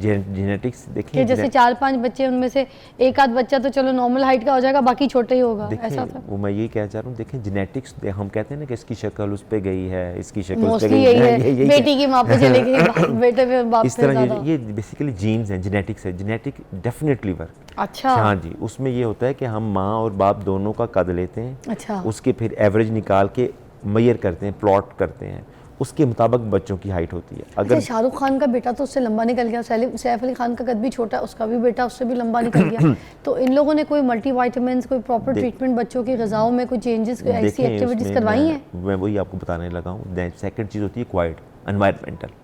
उसमें होता है कि आप बच्चों की इसका एनवायरनमेंट, ये एक मतलब कि मुख्तलिफ चीज़ें, स्ट्रेस एक बहुत बड़ा फैक्टर है। जो बच्चे, जो माएँ या जो बाप अपने बच्चों के साथ नहीं खेलते, उनको डिप्रेशन की वजह से भी कद नहीं बढ़ता। अच्छा, जी हाँ जी, ये भी एक फैक्टर है। और इसके अलावा आपने एक वो सुना होगा कि हनी बी जो होती है, एक मलका होती है उसमें जी, तो उसमें उसकी जो डाइट होती है ना, वो बड़ी स्पेशल डाइट होती है, जिसकी वजह से वो उसकी मलका बनती है, वो उस पूरे नेस्ट की। अच्छा, इसी तरह अगर आप एक अच्छी डाइट देंगे बच्चे को, एक प्रॉपर डाइट देंगे, तो बच्चे की हाइट डेफिनेटली मतलब भले पेरेंट्स में कोई छोटा मोटा कद है किसी का, कोई फर्क नहीं पड़ता, अगर अच्छी डाइट और बच्चे की अच्छी नशोमना करेंगे तो उनमें से बैलेंस हो सकता है। एक होता है एपिजेनेटिक्स। अच्छा, एपिजेनेटिक्स ये होता है कि आप उस जीन्स को काम करें जिनके ज़्यादा, मतलब कि आप उसकी डाइट अच्छी कर दें, उसकी एनवायरनमेंट अच्छा कर दें, उसकी फ़िज़िकल एक्टिविटी अच्छी कर दें। अब देखें, हम उनको तो ये खाने पीने का तो कोई मसला नहीं है ना, उनकी क्या कहते हैं डाइट, एक हमारे मुल्क में तो होता है ना कि जी जो अच्छी प्रोवाइटी वाली चीज़ें होती हैं वो बाहर एक्सपोर्ट कर देते हैं, जो टॉप क्लास चीज़ें हैं खाने की, जैसे आम है आजकल आए, हमने तो अपने अच्छे इंसान भी सारे मुल्क से बाहर एक्सपोर्ट कर दिए। इसके लिए अच्छी डाइट और हेल्दी डाइट खाने का बड़ा असर। अच्छा, लास्ट सवाल, ये वैसे सवाल बनता नहीं था उसमें भी, अब किसी का कद है ही छोटा, कोई ऐसा इंसान जिसकी हाइट ही छोटी है, वो एज भी उसकी निकल गई, ठीक है, अब उसने कद बढ़ाना है, अब उसकी एज कोई 38-39 हो गई है, ठीक है, अब उसने अपनी हाइट बढ़ानी है, वो कैसे बढ़ाए और डॉक्टर बताए कैसे बढ़ानी है? मुझे नहीं पता, आपने हल बताना है, मैं तो अपने सारे देखने वालों को बताना चाहती हूँ। देखें, उसमें अक्सर आपने देखा होगा, अक्सर यूट्यूब पे ये जो होता है जी, ये जूते पहन लें, ये पहन लें, ये खा लें, वेरी लेस लाइकली, मतलब इस तरह कद नहीं बढ़ता उसका, नहीं बढ़ेगा, नहीं बढ़ेगा। कोई ऐसी कोई कहानी, कोई खिंचाओ, कोई लटके पटके, कुछ देखें, डाइट शाइट कुछ नहीं? डाइट आप ले सकते हैं, लेकिन देखें इसमें होता है कि ना, एक होती है आपकी एक्चुअल उम्र, एक होती है बोन की उम्र, एक होती है बोन एज, हम इसे अच्छा, बोन एज। उसमें होता है कि एपिफिजियल क्लोजर हो जाता है, कि हम कहते हैं कि हड्डियों के जो बढ़ने की वो है वो जुड़ गई है, अब हड्डियां इससे ज़्यादा नहीं बढ़ेंगी, बोन एज खत्म हो जाती है, बोन एज मतलब बोन एज बढ़ जाती है, एपिफिजियल क्लोजर हो जाता है, हाँ। जिससे फिर हाइट अगर बढ़ेगी तो 1 inch maximum 1 to 2 centimetre 3 centimetre बढ़ जाएगी, इससे ज़्यादा। Thank you so much doctor Shahram Tabassum, आपने हमें बहुत अच्छा गाइड किया। और आखिरी में छोटी सी गाइडेंस मैं आपको देना चाहूँगी, आप लंबे हैं, छोटे हैं कद के, दरमियाने कद के हैं, जैसे भी, या ओवर कद के हैं, जैसे भी कद के हैं, टेंशन ना लीजिए, डिप्रेशन ना लीजिए, क्योंकि टेंशन डिप्रेशन अगर आपने अपनी हाइट किया, कॉन्फिडेंस अपना लूज़ कर दिया, आप मज़ीद दूसरी बीमारियों की तरफ पड़ जाएंगे जो कि आपको होनी नहीं थी, आपने ज़बरदस्ती इसकी वजह से करवा लेनी है। अब आपने दुनिया को इसी तरह से अपना जीतना है जिस तरीके से अल्लाह ताला ने आपको डिज़ाइन किया है, बनाया है, अब इसी तरीके से आपने दुनिया को फ़तह करना है। एक चीज़ की कमी से ज़रूरी नहीं है कि आपकी बाकी जो चीज़ें अच्छी हैं आप उनका इस्तेमाल ना करें या उनके बारे में अच्छी बात ना सोचें, उनसे अच्छा काम ना लें। बाकी जो आपकी अच्छी जिस्म में आगन जो चीज़ें, जो खूबसूरती, जो आपके अंदर आपके अंदर एक काबिलियत है, उन सब का इस्तेमाल कीजिए और इस दुनिया को फ़तह कर लीजिए और खुश रहें। ठीक है, एक ब्रेक के बाद मिलते हैं।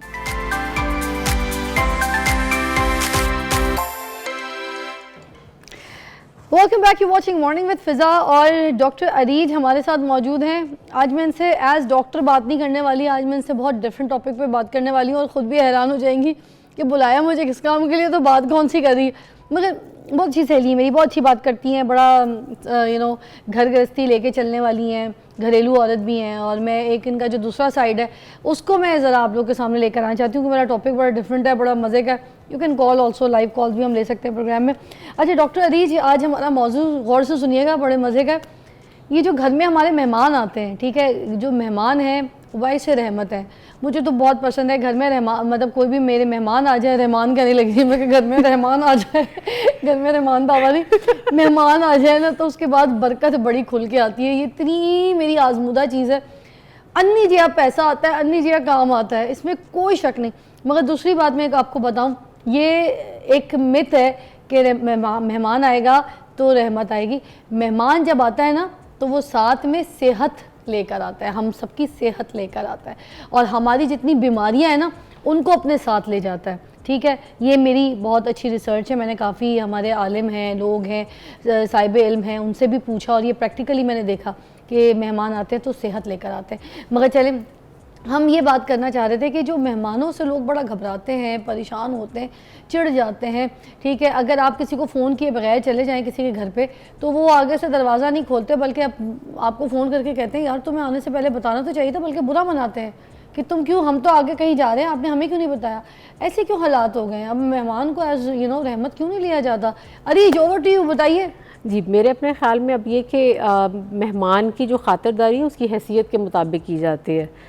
कि अगर आपको लग रहा है कि जी वेल ऑफ है तो बड़ा अच्छा उसको पूछा जाएगा, और अगर आपको लग रहा है कि बेचारे को इतना ज़्यादा अफोर्डिंग नहीं है तो उनके हिसाब से पूछा जाता है। बाज़ दफ़ा फिर ये होता है कि उनका कुछ पीछे बैकग्राउंड भी चल रहा होता है उन मेहमानों का, एक हिस्ट्री होती है ना कि जो पहले आए उन्होंने क्या किया, पिछली दफ़ा क्या किया, वो आपको याद रहता है। हाँ, मतलब इतनी अच्छी यादें दे जाते हैं, मतलब हर मेहमान का हमने खाता रखा हुआ होता है, मतलब नेचुरली होता है ना। आप देखिए जो भी जा रहा है वो अपने नक्श छोड़ के जा रहा है ना। ठीक है, ठीक है, जो एक दफ़ा आया आपने उसका जिस तरह भी किया आपको याद रहेगा कि उसने क्या किया, उसको भी याद रहेगा कि आपने क्या किया। कोई मेहमान आपकी महंगी एक टी सेट की कोई प्याली तोड़ गया तो आपको याद रहेगा यार ये मेरी इतनी महंगी टी। अच्छा, आगे दूसरे मेहमानों को भी बताएंगे, हमारे पिछले मेहमान आए थे, मेरा ये सॉरी एक कप कम है, हमने नया रख दिया, वो इसका जो एक कप था ना तुम दुबई से लेकर आई थी, बच्चे ने तोड़ उनके बच्चे ने तोड़ दिया। यार सोचो, बच्चों को रोकना तो चाहिए, हमारे घर के बच्चे ऐसे नहीं है। ले नहीं, ऐसा भी होता है सीरियसली, मैंने ऐसे लोग भी देखे और ऐसी ख़वातीन देखी हैं जो बड़ा प्यारा डेकोरेशन पीस बन के खुद वो देख रही होती है कि उनके बच्चे क्या कर रहे हैं। अच्छा, और वो इन्जॉय कर रही होती है अपने घर में, नहीं आपके घर आके वो बिल्कुल इन्जॉय कर रही होती है कि अच्छा उनके बच्चे ने देखो मेरा बच्चा कितना शरारती है वो देखो उसे तोड़ दिया, ये तो रुकता ही नहीं है। अच्छा, बहुत सीन ऑन रहता है, बड़ा मज़े का। मतलब मेरे साथ तो ख़ास तौर पे ये भी होता है कि जिस वक्त बहुत सारे मेहमान आते हैं तो उनके दिमाग में ये चल रहा होता है अच्छा हम अपने प्रोसीजर्स कौन से करवाने हैं इनसे। तो एक तो चलो मेहमानदारी तो चल ही रही होती है, साथ दूसरा उनके दिमाग में होता है अच्छा मुझे भी यही होता है कि अच्छा यार चलो मेहमानदारी इज़ फाइन, ठीक है, I am happy with that, मुझे कभी कोई प्रॉब्लम नहीं होती। लेकिन वहाँ आके जहाँ किसी को ये लग रहा होता है कि हमारे प्रोसीजर्स फ्री ऑफ कॉस्ट हैं तो वो नहीं होते हैं, चाहे मैं अपने ऊपर भी करूं। अब जाहिर है अगर मैं बोटॉक्स ले रही हूं तो मैं तो नहीं बनाती ना, ऐसे ही मैं फिलर्स भी नहीं बनाती, तो वो जाहिर है मुझे चीज़ें खरीद के करनी है, ऐसे ही है। तो वो बड़ा एक मसला बन जाता है बाज़ दफ़ा कि जिसका कोई आके कहेगा ना चाहिए देखे ना आपको नज़र आ रहा है मेरे इधर झुर्रियाँ हैं, इसके लिए क्या करना चाहिए। मैं कहूँ अच्छा बोटॉक्स है आपके पास, अच्छा घर पे कर दो है आपके पास, जी है। अच्छा कितने का होता है जी, इतने का होता है, आप हमसे तो नहीं ना लेंगी। हाँ, ये भी कहानी होती है। हाँ, ये क्योंकि बिल्कुल तो होता आपका जॉब है, आपकी चीज़ें आपने खुद आगे से खरीदनी है, तो वो उसकी पेमेंट कौन करेगा, जो आपने खुद आगे पे करना वो है? यही होता है ना हमारे यहाँ, हम प्रोडक्ट तो आपने भी buy बाहर करना है। वाले आते हैं ना, पहले साली आधे घर वाली होती थी, आजकल मेहमान पूरे घर वाला होता है। पूरे घर वाले होते हैं। अच्छा, आपने कभी कोई मेहमान आपके घर आया हो, आपने कभी किसी से पूछा है हाँ जी जाना कब है? और वैसे मैंने कभी पूछा नहीं है, दिल करता है बाज़ दफ़ा हाँ अंदर से यस। कि जाना? हाँ मुझे ख़ास तौर पे ज़्यादा ये होता है जब कोई बहुत ज़्यादा मेस क्रिएट होना शुरू हो जाए। मेरे से आमतौर पे नहीं कहा जाता कि अच्छा ये ना करें या वो ना करें, या मैं किसी के बच्चे को मना करूँ कि अच्छा वो ये क्यों कर रहा है। मुझे यही होता है अच्छा खुद मना कर लें, लेकिन जब चीज़ें लिमिट से बाहर होने लग जाती हैं फिर कितने दिन के बाद ये फीलिंग्स आना शुरू हो जाती है आपको? 4 से 5 दिन के बाद। 4 से 5 दिन बस, मतलब उसके बाद बस हो जाती है। क्योंकि एक दफ़ा मुझे याद है हमारे एक मेहमान है, वो काफ़ी मतलब एक्सटेंसिव एक फैमिली है, और वो मेरा ख्याल है आप सोचें कि तकरीबन वो थे कोई 23-24 लोग इकट्ठे। अच्छा वो रहे, सब कुछ हमने किया भी। अच्छा आप सोचें कि खाने का तकरीबन जो मेन्यू चल रहा है जी, पाए हमने बनाए, कढ़ाई वगैरह बनाई, साथ दाल चावल भी थे, साथ एक सब्ज़ी भी थी, ये सारा कुछ बना हुआ। और खाने के बाद ना उन्होंने कहा 1 घंटे के बाद बारबेक्यू ना कर लें। मज़ा नहीं आया, उस बंदे ने नान नहीं अच्छे लगाए हुए थे। अच्छा अब सिर्फ नान ना अच्छे होने की सज़ा मुझे ये मिलेगी कि मैंने पूरा बारबेक्यू भी अरेंज करना है। हाँ। तो मतलब इस तरह के भी करैक्टर्स होते हैं वहाँ पे। और फिर मुझे आके एक बंदी कहती है, वो भी देर के बाद मिली, तो क्लिनिक देखा, फिर घर आके मुझे देखा, अच्छा मेस भी सारा उनके अपने बच्चों ने क्रिएट किया हुआ है। तो मुझे कहती क्या बात है, आपका घर पे ध्यान नहीं है या आपको टाइम नहीं मिलता? और मैं ये सोची जा रही हूँ कि मैं जब ये आई थी तब तो अच्छा खासा डेकोरेटेड था, अब ये तो सारे मतलब लिटरली मेरे डेकोरेशन पीस किसी ने यहाँ से उठा के ऊपर अलमारियों पे रख दिए। हाँ मतलब सीरियसली कुछ चीज़ें किचन के अंदर पड़ी हुई हैं, लिटरली कुछ चीज़ें वॉशरूम में से हमने कलेक्ट की। हाय अल्लाह, ये क्या कह रहे थे? हाँ। अच्छा वैसे एक और सवाल मुझे बताएं कि ये जो मैके से मेहमान आते हैं उनकी तो बड़ी आवभगत हो रही होती है, मगर ये जो मेहमान ससुराल से आते हैं ये बड़े अजाब लग रहे होते हैं, ये बड़े वजन वाले लग रहे होते हैं, ऐसा क्यों होता है? मेरा उल्टा है। आपका उल्टा है? मगर आपने अपना सिर्फ नहीं बताना, आपने बाकियों का भी बताना है। सीरियसली मेरे ससुराल में जनरल बात भी हो ना। आई एम वेरी हैप्पी, ठीक है, क्योंकि माशाल्लाह मतलब हमारा बॉन्ड ऐसा। आपने भाग की शादी की थी क्या? नहीं वैसे अगर मैके वाले इतने पसंद नहीं है और ससुराली इतने आपको चाहो वाले हो गए। नहीं असल में होता है ना लड़कियां जब मैके से तंग आ जाती कि जल्दी बस कहीं पे शादी हो जाए, मैं मैके से निकलूं, प्रेशर होता है ना हर चीज का। ऐसा तो नहीं था? साथ मेरा थोड़ा सा ये है कि मतलब ज्यादा हम सारे बहुत पढ़े लिखे हैं ना, तो मतलब ज्यादा पढ़े लिखे तो फिर उसके अंदर ये होता है कि मतलब जो बाहर से आ रहे होते हैं उनको ये होता है कि ये मिनरल वाटर है, इसको बॉयल किया दोबारा, तो वो एक्सरसाइज ज़रा ज़्यादा लंबी हो जाती है। अच्छा हाँ मतलब जो आपके बाहर से गेस्ट आते हैं वो एक्सपेक्ट कर रहे होते हैं, जो दूसरे मुल्क से आ रहे होते हैं कि अच्छा अब जो मिनरल वाटर है उसको भी आप बॉयल करके दें। ये आपके पास सैनिटाइजर्स हैं, ये सरफेस क्लीन है ना, ये सही मॉप लगाया है ना, तो मतलब ये भी चीज़ें हो रही होती है ना। और मेरे लिए ससुराल हम बहुत खुले हैं, हम मतलब मेरी अगर नंदे आ रही हैं वो साथ हमारा इकट्ठा काम हम कर रहे हैं, हम इंजॉय कर रहे हैं, जिधर दिल कर रहा है बैठे, वो उनका ऐसा कोई नहीं है। मेरे तो घर में भी ओवरसीज से मेहमान आए हुए थे, उनसे तो मैंने कूड़ा भी बाहर फेंकवाया है, जो सबसे साफ सी बात है। नहीं मेड छुट्टी पे थी तो सफाई भी साथ करवाई है, झाड़ू तपड़ी पोछा बाथरूम सब साफ करवाया मैंने। बड़े अच्छे थे। हाँ तो मुझे तो बहुत अच्छे मेहमान मिल गए और काफ़ी टाइम के बाद आया। मैं और फराल रो रही थी कि ये जा क्यों रहे, तो खैर एक अगली दफ़ा मेरी तरफ भेज दीजिएगा। आपकी किस्मत खराब ही है इस मामले में। एक ब्रेक के बाद मिलते हैं जी।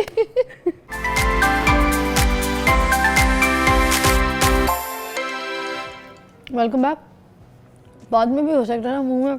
मेरी ये टीम है ना मेरी, मेरा कोई लिहाज नहीं करती, नाश्ता करना हराम है, अब देख ले मेरा। अच्छा खैर कितनी बुरी बात ये हो रही है कि मेहमान जो है वो रहमत होती है, बाई से रहमत, मगर वो जहमत क्यों बन जाती है, क्या वजूहत होती है, इस पर हम बात कर रहे थे अरीज से। अच्छा अरीज, हम बात कर रहे थे मैके की, ठीक है ना, आपने तो उल्टा अपना हिसाब बता दिया, मगर मोस्टली जो असल बात है हमने देखने वालों को भी जवाब देना है। हाँ। ये जो मैके से लोग आते हैं हम उनकी बड़ी खिदमत करते हैं, मगर जब ससुराल से कोई बंदा आ जाए और रह जाए आके तो हमें बस खौफ तो रही होती है कि हम ये भी शेयर करना शुरू कर देते हैं। जो ख़ास तौर पे औरतें होती हैं वही कहती हैं तुम्हारा वो भाई आया है, मुझे ना दुपट्टे के बगैर बाहर निकलना पड़ रहा है। कमरे से निकलो तो लाउंज में बिल्कुल मेरे कमरे के सामने यूँ करके बैठा हुआ होता है, आंखें खोल के। देखो अच्छा नहीं लगता, प्राइवेसी होती है, मर्द है, इसको बोलो किसी और के घर में को होटल जाके रह ले, 4 दिन रख लिया हमने। और रोज़ किचन में खाना बनाने जाओ तो भाई मैं कभी बिना दुपट्टे होती हूँ, मैं कभी किस हालत में होती हूँ तो आके ना शुरू हो जाते हैं भाभी भाभी भाभी क्या बन रहा है, तो मैं इतनी फ्रैंक नहीं हूँ प्लीज़, तो ज़रा आप समझाएं भाई। अच्छा दूसरा, अगर कोई बहन आ गई तो उसके साथ भी शुरू। वही वो किचन में आके मुझे कह रही थी कि तुमने ये ठीक नहीं रखा, वो ये कहती है फानूस यहाँ से निकाल के कमरे में कहीं और लगवा लो। मेरा भाई बड़ा कमज़ोर हो गया, उसका ख्याल नहीं रखती। हाँ तुम उसका ख्याल नहीं रखती, तुम उसको ये खिलाया करो, तुम उसका वो खिलाया करो। अगर तुम्हें इतना ही प्यार है तो तुम रख लो, तुम ख्याल रख लो, तुम वेली घर में वेली बैठी रहती हो, तुम ख्याल रख लो।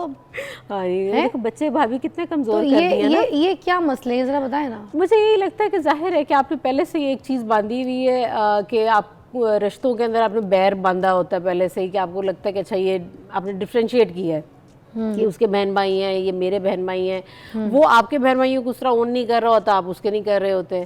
दूसरा एक जो इंटरफेयर करने का एक होता है ना कि वो मतलब हर मामले के अंदर बोलना, वो शायद मुझे लगता है कि बहुत सारी ख़वातीन का ये मसला होता है कि हाँ जो क्योंकि ज़ाहिर मेरे पास और जब लोग आके बात करते हैं, खैर मेरी नंदों ने तो मेरे से ये मज़ा ही छीन लिया हुआ है कि मैं उनके बारे में कोई बात कर सकूँ, मेरे पास तो कुछ होता ही नहीं है ससुराल वालों की बुराई करने के लिए।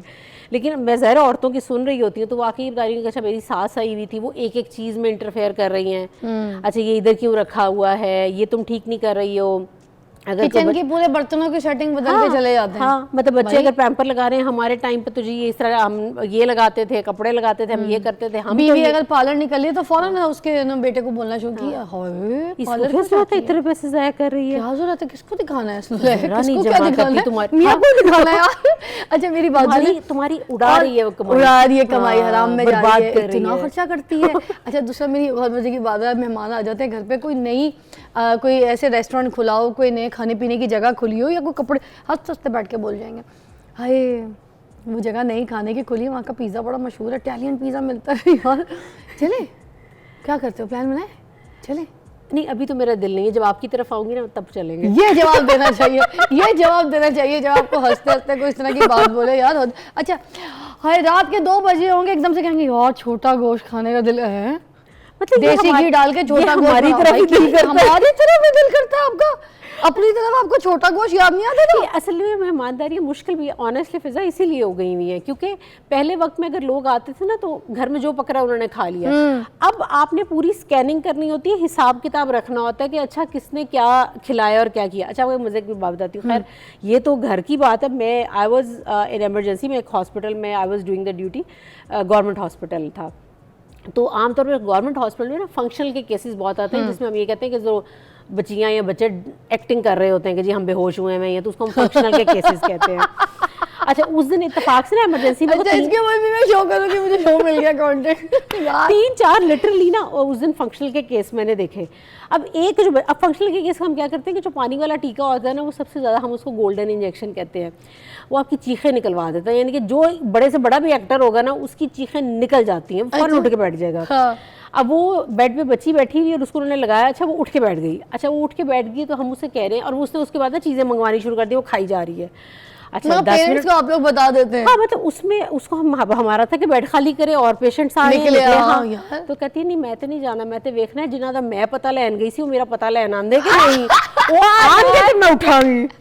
मैं कही यार वो ना आए 2 घंटे ना आए 4 घंटे ना आए तो ये यही बैठी। आखिरी में आपसे ये जरूर जानना चाहूँगी कि अब अगर हम किसी के घर में गेस्ट बन के जाते हैं, ठीक है, तो क्या हमने कौन से जो उसूल हैं उनको अपनाना चाहिए और उनके साथ घर जाना चाहिए?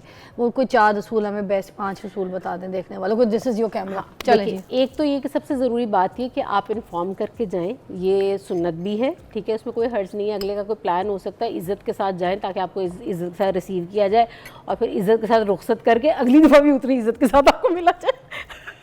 तो दूसरा ये है कि देखें उनको भी आप अपने जैसा इंसान समझें। आप ठीक है, बहुत अच्छी बात है कि आप अगर जितनी भी देर के लिए आ रहे हैं, लेकिन फिर वो कैलकुलेशंस ना करें कि इन्होंने क्या पकाया क्या नहीं पकाया। जो घर के अंदर सब कुछ मिल रहा होता है उसको वेल किया करें, और ये भी सोचा करें कि अगर आप ये सोच रहे हैं कि उसने क्या पकाया, फिर उसने भी यही सोचना है कि आपने क्या पकाया। तो ये वाइस वर्सा होता है। आप अगले के साथ वही सलूक करें जो आप चाहते हैं कि आपके साथ किया जाए। और खासतौर पर उनके घर जाके उनके नौकरों को बुराइयां मत करें। हाँ, या उनकी टोन आले, बिल्कुल, कितने बजे जाते हैं, कितने बजे आते हैं, कौन कौन इस बच्चे की शादी कर दें, शादी क्यों नहीं हुई, तू घर बैठी हुई है, बच्चे क्यों नहीं हो रहे या फलाना नहीं हो रहा, उनकी देर से क्यों उठते हो, जल्दी क्यों उठते हो, कम क्यों आते हो, ऐसे क्यों जाते हो। सारी चीज़ों को प्लीज़ डिस्कस ना किया करिए। उनकी ज़ाती ज़िंदगी, उसका ना आपकी सेहत पे कोई असर पड़ना है ना उनको कोई फ़र्क पड़ना है। आप गंदे ही होंगे बस। सुना, बड़ा मजा है। मैं ये सोच रही हूँ इनको तो मैं ब्रेक पे भेज रही हूँ, मगर आपके साथ मैंने बड़ी बातें कर रही हैं यार। शो एक बात करते हैं, शो खत्म करते हैं। हाँ बस ठीक है, बात खुल के बातें करते हैं। देख ले, मुझे आज कुछ नहीं पूछा आपने। मैं क्यों पूछूं, मैं आपसे वो चीज़ें पूछने वाली हूँ जो मेरा अच्छा, मैं आपको ये कहने वाली थी कि आपसे कल के शो में मुलाकात करते हैं। अभी मैंने बहुत सारी बातें करनी, आप भी अपने घर पे बैठ के ऐसी को बातें छेड़, मजा आएगा। ठीक है, खुदा हाफिज़। अरे तरह में दिल करता है आपका, अपनी तरफ आपको छोटा गोश्त याद नहीं आता ना। असल में मेहमानदारी मुश्किल भी ऑनेस्टली फिजा इसीलिए हो गई हुई है क्योंकि पहले वक्त में अगर लोग आते थे ना तो घर में जो पकड़ा उन्होंने खा लिया। अब आपने पूरी स्कैनिंग करनी होती है, हिसाब किताब रखना होता है कि अच्छा किसने क्या खिलाया और क्या किया। अच्छा, वो मज़े की बात बताती हूँ। खैर, ये तो घर की बात है। मैं आई वॉज इन एमरजेंसी में, एक हॉस्पिटल में I was doing the duty, government hospital था। तो आमतौर पर गवर्नमेंट हॉस्पिटल में ना फंक्शनल के केसेस बहुत आते हैं जिसमें हम ये कहते हैं कि जो बच्चियाँ या बच्चे एक्टिंग कर रहे होते हैं कि जी हम बेहोश हुए हैं, या तो उसको हम फंक्शनल के केसेस कहते हैं। अच्छा, उस दिन इत्तेफाक से ना इमरजेंसी में इसके बाद भी मैं शो करूँगी, मुझे शो मिल गया कंटेंट। 3-4 लिटरली ना उस दिन फंक्शनल के केस मैंने देखे। अब फंक्शनल के केस हम क्या करते हैं कि जो पानी वाला टीका होता है ना, वो सबसे ज़्यादा हम उसको गोल्डन इंजेक्शन कहते हैं। वो आपकी चीखें निकलवा देता है, यानी कि जो बड़े से बड़ा भी एक्टर होगा ना उसकी चीखें निकल जाती हैं, फौरन उठ के बैठ जाएगा। हाँ। अब वो बेड पे बच्ची बैठी हुई और उसको उन्होंने लगाया। अच्छा, वो उठ के बैठ गई। अच्छा, वो उठ के बैठ गई तो हम उसे कह रहे हैं, और उसने उसके बाद ना चीज़ें मंगवानी शुरू कर दी, वो खाई जा रही है। अच्छा, 10 मिनट को आप लोग बता देते हैं। हाँ, मतलब उसमें उसको हमारा था कि बेड खाली करे और पेशेंट्स आ रहे हैं। हाँ, तो कहती है नहीं मैं तो नहीं जाना, मैं तो देखना है जिन्होंने मैं पता लैन गई सी वो मेरा पता लैन आंदे कि नहीं। वो आंदे मैं उठाऊंगी। मैं कही यार वो ना आए 2 घंटे ना आए 4 घंटे ना आए तो ये यही बैठी। आखिरी में आपसे ये जरूर जानना चाहूँगी कि अब अगर हम किसी के घर में गेस्ट बन के जाते हैं, ठीक है, तो क्या हमने कौन से जो उसूल हैं उनको अपनाना चाहिए और उनके साथ घर जाना चाहिए? वो कोई 4 उसूल, हमें बेस्ट 5 उसूल बता दें देखने वालों को। This is your camera. चलिए, एक तो ये कि सबसे ज़रूरी बात ये कि आप इन्फॉर्म करके जाएं, ये सुन्नत भी है, ठीक है, उसमें कोई हर्ज नहीं है। अगले का कोई प्लान हो सकता है, इज़्ज़त के साथ जाएं ताकि आपको इज़्ज़त के साथ रिसीव किया जाए और फिर इज़्ज़त के साथ रुखसत करके अगली दफ़ा भी उतनी इज़्ज़त के साथ आपको मिला जाए। तो दूसरा ये है कि देखें, उनको भी आप अपने जैसा इंसान समझें। आप ठीक है, बहुत अच्छी बात है कि आप अगर जितनी भी देर के लिए आ रहे हैं, लेकिन फिर वो कैलकुलेशंस ना करें कि इन्होंने क्या पकाया क्या नहीं पकाया। जो घर के अंदर सब कुछ मिल रहा होता है उसको वेल किया करें, और ये भी सोचा करें कि अगर आप ये सोच रहे हैं कि उसने क्या पकाया, फिर उसने भी यही सोचना है कि आपने क्या पकाया। तो ये वाइस वर्सा होता है। आप अगले के साथ वही सलूक करें जो आप चाहते हैं कि आपके साथ किया जाए। और खासतौर पर उनके घर जाके उनके नौकरों को बुराइयां मत करें। हाँ, या उनकी टोन आले, बिल्कुल, कितने बजे जाते हैं, कितने बजे आते हैं, कौन कौन इस बच्चे की शादी कर दें, शादी क्यों नहीं हुई, तू घर बैठी हुई है, बच्चे क्यों नहीं हो रहे या फलाना नहीं हो रहा, उनकी देर से क्यों उठते हो, जल्दी क्यों उठते हो, कम क्यों आते हो, ऐसे क्यों जाते हो। सारी चीज़ों को प्लीज़ डिस्कस ना किया करिए। उनकी ज़ाती ज़िंदगी, उसका ना आपकी सेहत पे कोई असर पड़ना है ना उनको कोई फ़र्क पड़ना है। आप गंदे ही होंगे बस। सुना, बड़ा मजा है। मैं ये सोच रही हूँ इनको तो मैं ब्रेक पे भेज रही हूँ, मगर आपके साथ मैंने बड़ी बातें कर रही हैं यार। शो एक बात करते हैं, शो खत्म करते हैं। हाँ बस ठीक है, बात खुल के बातें करते हैं। देख ले, मुझे आज कुछ नहीं पूछा आपने। मैं क्यों पूछूं, मैं आपसे वो चीज़ें पूछने वाली हूँ जो मेरा अच्छा, मैं आपको ये कहने वाली थी कि आपसे कल के शो में मुलाकात करते हैं। अभी मैंने बहुत सारी बातें करनी, आप भी अपने घर पे बैठ के ऐसी को बातें छेड़, मजा आएगा। ठीक है, खुदा हाफिज़।